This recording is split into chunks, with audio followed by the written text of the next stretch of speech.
জন্ম অষ্টমী উপলক্ষে তৈরি করেছিলাম কাশ্মীরি আলুর দম। আজকে সেটার রেসিপি তোমাদের সাথে শেয়ার করতে চলেছি।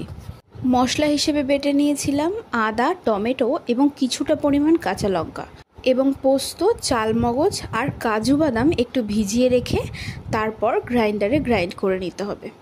প্রথমে তেলে গরম মশলা, সাদা জিরে এবং তেজপাতা ফোড়ন দিয়ে দিতে হবে আদা টমেটোর পেস্ট, আর সাথে দিয়ে দিতে হবে লঙ্কার গুঁড়ো, জিরের গুঁড়ো আর ধনের গুঁড়ো। অবশ্যই নুন হলুদ তো ম্যান্ডেটরি। তারপর কষানো হয়ে গেলে দেবো চালমগজ এবং কাজুর যে পেস্টটা তৈরি করেছিলাম সেটা। এটা দেবার পর আরও 5 মিনিট ধরে কষিয়ে নেব ভালো করে। কষিয়ে নেবার পর ভেজে রাখা আলুগুলোকে দিয়ে দেব। আর হ্যাঁ, আলুগুলো কিন্তু আমি সেদ্ধ করিনি, আলুগুলো আমি ভালো করে নুন হলুদ মাখিয়ে প্রথমেই লাল লাল করে ভেজে দিয়ে দেবো। স্বাদ অনুযায়ী চিনি। তোমরা পরিমাণ মতন মশলা ব্যবহার করবে। এখানে 3 থেকে 3.5 কেজি আলু রয়েছে, তাই এখানে মশলার পরিমাণটা কিন্তু অনেকটাই বেশি। ভালো করে কষতে কষতে মশলা কষাবার যখন একটা স্মেল আসবে, ঠিক সেই সময় আলুগুলো অ্যাড করে একটু নাড়াচাড়া করে আলুগুলোর গায়ে যাতে মশলাটা লেগে যায়, না হলে আলুগুলো ভেঙে যাবে বেশি নাড়াচাড়া করলে। তারপরেই দিয়ে দেব পরিমাণ মতন জল। পরিমাণের তুলনায় একটু বেশি জল রাখলেই ভালো হয় নামানোর সময়, তার কারণ আলু কিন্তু জল পুরো টেনে নেয়, শেষে পরে একদম ঝোল থাকে না।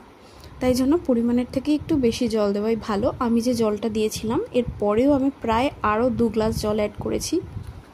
কাশ্মীরি আলুর দমে ঘি এবং বাদাম দিলে ভীষণ ভালো হয়, তাই আমি চীনা বাদাম দিয়েছি আর সব শেষে একটু ঘি দিয়েছি।